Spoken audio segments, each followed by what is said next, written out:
right, welcome to another episode right here on All Wrestling Madness on YouTube. I am your host, Barry Wolf. Now, what is today's episode going to be about? Simply put it, I just am going to go off random, off the cuff, because that's the first time I'm ever doing this, and I'm trying to create more video content for all of you. So please let me know down in the comments. Let me know wherever the comments are what you think my next video topic should be. It's either wrestling or it's movie related. But let me know, because if it's a movie related, I'll check out the movie first so I can get a few notes, and then I'll create a post-production video and upload it right here onto my YouTube channel. But for this video, it's going to be a little bit random, whatever comes to my mind at first, because again, I'm just trying to dove out more video content, so bear with me, please. This is still me in the early stages of my YouTube channel. I'm trying to just create more video content for the channel, so please bear with me. But with that being said, today's episode, like I said, is random. So let's talk first about Scream 5. Yes, there we go. Topic number 1, Scream 5. Basically, I saw the movie Scream 5 once so far, and yes, this is going to be a spoiler alert. So please, if you haven't seen the movie yet, please back out now. See the movie first, and then come back later on to see this video, so that I can talk more about it. All right. Thank you. Okay. Now, in case you've seen it already, here we go. Spoiler alert for those that have seen it already. Here we go. In Scream 5, you have the legacy cast come back. You have Sidney, you have Gale, you have Dewey. And they all come back. But now it's a new generation of characters. You have Sam Carpenter, you have Tara Carpenter, you have Amber, Wes Hicks, which is a homage to Wes Craven. Then you have Judy Hicks, who's from the fourth movie. The cast just goes on and on. Amber, who else? Chad and Mindy, who are twin siblings of of Randy's family, Randy Meeks.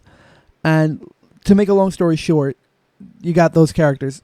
Now, what did I like about Scream? And what didn't I like about Scream? I don't know. What I liked about Scream, let's go into that one, was just the fact of the entire variety of characters and the entire way the movie was filmed and produced, and just the way Radio Silence went about it. I haven't really seen Ready or Not, so I have really nothing as like a format to base anything off of. But in my opinion, Scream 2022 is that great of a movie, regardless of me seeing Ready or Not or not. Wink, wink. I don't know. I just found it entertaining. I found it as entertaining as any of the other 4 have been, but I kind of cross out 3 because 3 was a waste of a movie that should never have been made. Scream 3 should never have been made for one reason, and that's because it was a waste. They were changing the script every 5 minutes during filming, and it's not even that's what the characters were talking about, because that's meta. That's really meta. It's because on the spot, they really were legitimately changing the script every 2 to 5 minutes, and you couldn't learn a damn line. You see, actors have to read the lines, like, maybe, depending on the mindset of the actor, you got to read the lines like 10 to 20 times just to be able to memorize your lines, so that when it comes time for filming, you don't have the physical paper in front of you. You're just going off as if it's natural. But that's the thing. You got to read it like 10 to 20 times, 10 to 40 times, depending on the type of actor you are, the experience level that you are. 10 to 30 times. I know I keep changing the number. Bear with me. But between 10 to 30 times, you got to read the same lines over and over and over and over and over again, just to get the grasp of it, so that it sounds natural coming out of your mouth when you're filming it. So yeah, Scream 3 just wasn't my favorite movie. It sucked, in my opinion. It was one of the worst Scream movies ever made, and it just made no sense whatsoever. So I don't even count that in the lines of Scream movies. In my line, it's Scream 1, 2, 4, and 5 now, or Scream 2022 as they like to call it. And it just fits well for me. It just does. It fits very, very, very well, and I don't know. It just does. And I enjoyed it tremendously. So you got that. And then the thing that I didn't like about Scream 2022 is that it was like so self-aware. So self-aware. Movies are not meant to be so self-aware unless it's a mystery murder movie, like a murder mystery movie, like who did it, who committed the crime, let's find out who the killer is, let's find out who did. That's when you make the movie characters self-aware of everything that's happening around them. Scream had always been a slasher movie since 1996. It's always been a slasher movie, a movie where characters slightly are like detectives finding out who did the crime, who did the murders, slightly, but majority of it is them just acting like dumb teenagers and basically partying and getting slashed and slaughtered all over the place till the very end, the third act, where you find out who the killers were the entire time. Now, Scream 2022 didn't do that. They already started out with, okay, I'm not sleeping with you, I'm not partying with you because you might be the killer. And you don't do that to actors, or characters rather, to the characters, because it doesn't make for a good movie, in my opinion. Ready or Not, from what I've heard, is the greatest movie of all time so far, in Radio Silence's category at least, in their category. But I just don't know how to base Scream off of that, because it just doesn't fit well for me. And it's just much more than that. Like, seriously, it just doesn't fit for me. Doesn't really sit well with me. That you're making the character so self-aware. Oh, you might be the killer, so I'm not going to be with you. Oh, I shouldn't be alone because this happened in the past stab movies.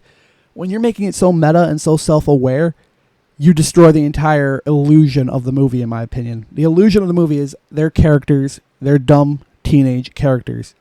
Because it takes place in high school in this one, again. And to me, it just doesn't sit well when they're self-aware of everything that's happening around them. It just doesn't.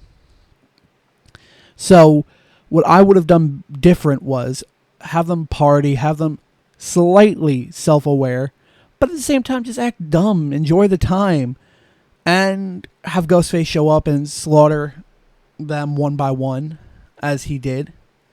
And then finally in the third act, reveal. But the motive also sucked in this one. The first movie back in 96, the motive was no motive. Basically, it was scarier not to have a motive, because when motives are known, you know why they're doing things.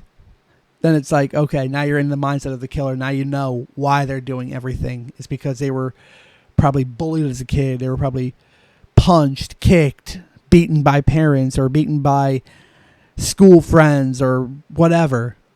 And that's why they turn into psychopathic serial killers. But in the first one, there was no motive outside of the fact that, hey, we just wanted to kill for the sake of killing.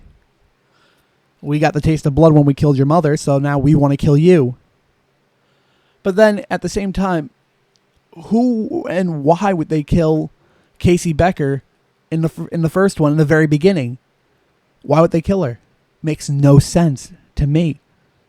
But that's just me. That's the first one back in 96. The very first one. Scream 1996, baby. Wes Craven's baby, basically. And fun fact, speaking about Wes Craven, he didn't want to do the movie at first until he saw that Drew Barrymore was attached to it, and that she was attached to the very end of the movie. She was going to be like one of the 3 sole survivors. Because at first it was going to be Randy, Sidney, and Gail that survived. No one else. Dewey was dead in the first one. And he was dead. Like, that was the original script, was that he was going to die. Then on the same day of filming, they saw how well of an actor he was, how well he put together the scene. So they're like, you know what? Let's scrap that story. Let's just film one last scene of him being stretchered out alive on an ambulance. And then that'll be their little way of saying, hey, he lived. He's going to be in the next one. And that's what happened. But the original 3 was going to be Randy, Sidney, and Gail. No one else was going to survive in the first one originally. And that's what I liked. But Drew Barrymore was going to be the Sidney Prescott character originally. But then she was like, no, you know what?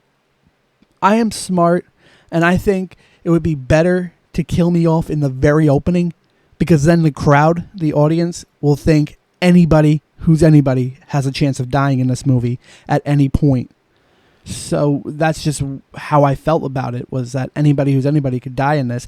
And that's what Drew thought. also, and that's why she told Wes, she's like, listen, I think it would be better to kill me off because then anybody thinks anybody can die at any point in the beginning. And it would be that much more entertaining because then they're going to be picking out, okay, wait, Billy can die. Okay. Stu may die. Okay. Sidney may die.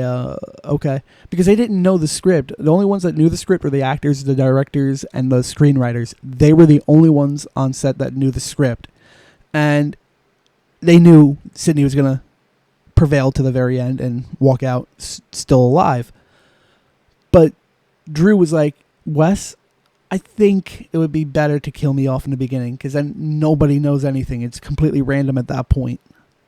And he went with her gut. And he was like, okay, if you think that's going to work best, then we'll go with your idea. And that's what happened. Drew died in the beginning. And brutally, I should mention, brutally. And the rest is history. Scream 2 was made. And then Randy died in that one, which I still think is a travesty. I still think it's a travesty. He should have died in the third one, not in the second. But then again, they didn't think they were going to make a third one because at the time they were about to film it, Columbine sadly happened. Columbine High School's shooting sadly happened. And that completely derailed the entire original third movie script, where it was going to be like a cult movie where Stu comes back because he didn't die in the first one. Because they're living by the rule that if you didn't see his death on the screen, that he's still alive. And that's what they went with, that rule. And he survived the first one, supposedly. And the third one was going to be where he breaks out of prison and he's creating this entire cult, basically like Cult of Chucky, this cult of people that's committing different crimes, different murders. And it's going to be where it's like 40 to 50 people surrounding Sidney in the final climax act. And then the final killer is going to remove his mask, and it's going to be a basically deformed Stu Macher, who is basically getting revenge for killing Billy and for her killing Billy. But then again, I don't know, because he should have died in the first one still. That's my belief. Because he was stabbed not only once, not only twice, not only 3 times, I think 4 times. And it went like really, really, really, really, really deep. Like if not for the edits that they needed to make it a rated R rather than an X or NC-17, you would have seen the amount of blood that was coming from Stu. And that was too much blood, in my opinion. Too much blood. And it just didn't sit well with me. But still, he would have died in that one, in my opinion, because of the amount of blood loss that he had. Not only did the TV fall on him, which he keeps claiming, Matthew Lillard keeps claiming that the TV wouldn't have killed him. Screw that. It would have killed him on top of the fact that he was bleeding out already. So, still, that's my opinion. But Scream 5, that's what we're talking about. Scream 5 basically didn't sit well because it was a murder mystery, not really a slasher. And I'm used to the slasher of Scream. So, that's my opinion. Alright? That's it for this episode. Talk to you all in the next one. When I talk another topic, please let me know down in the comments below what you want me to talk about next. Whether it's a movie or whether it's a wrestling event, whatever you want me to talk about, let me know down in the comments. Thank you. Talk to you all in the next one.